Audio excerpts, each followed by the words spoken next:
is time. It is time to brew your best beer. Brought to you by Beer Grains Supply Company, BrewTubers Online Brewers Club, Brew UK, Panhead Brewery, Tanner Ritchie, Finney's Homebrew Emporium, Brig Selve, Hackney Brewery, Hashigo Sake, Mangrove Jacks, Sprig and Fern Tavern, Yakima Valley Hops.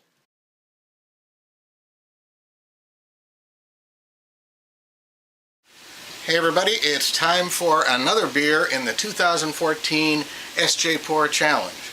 And nothing says heat and humidity like a nice pumpkin beer. This is the Pumpky Brewster. It's a pumpkin pie cream ale.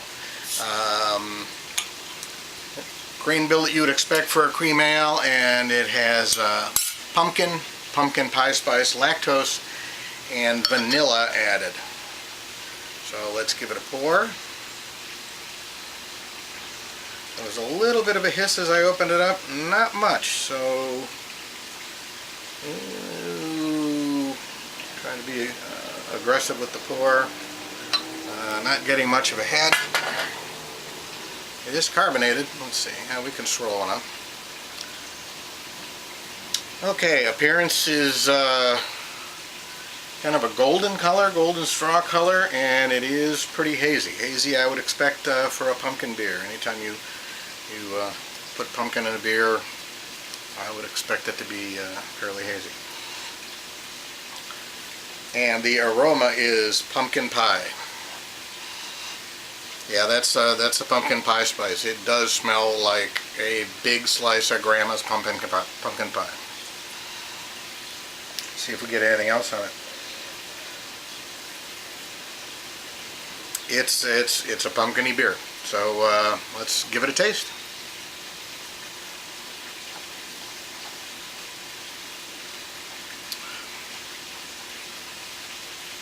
You've got the pumpkin pie spice. It's not overpowering. It's there. It is the primary flavor, though. Not much bitterness. Nice mouthfeel. Good carbonation. Still getting the aroma of the pumpkin pie spice. This is pumpkin pie.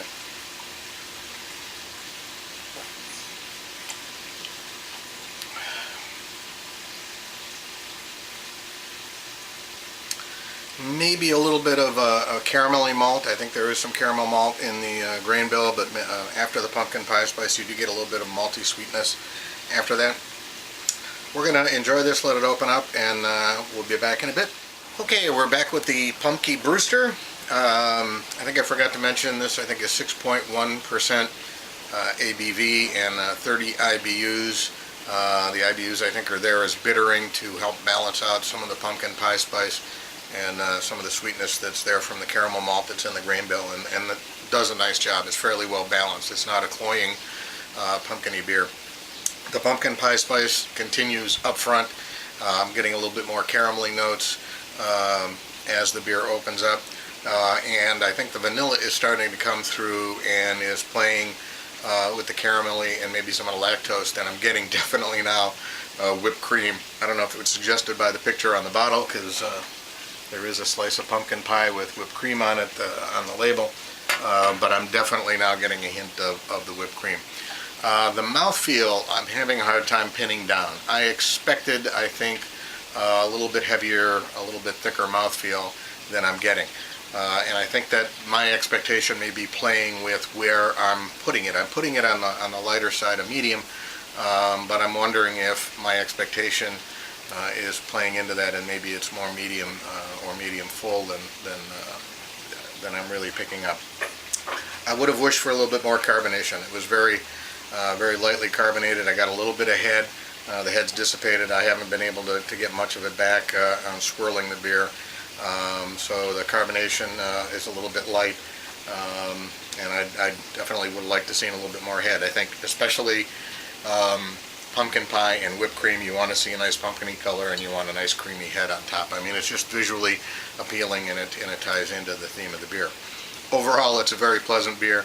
The pumpkin pie spice is not overpowering. It does put you in the mind of Grandma's pumpkin pie. I mean, that's exactly what I was thinking as soon as I smelled it, as soon as I tasted it, and that's continued on, and it's only built as that creamy whipped cream flavor has come in.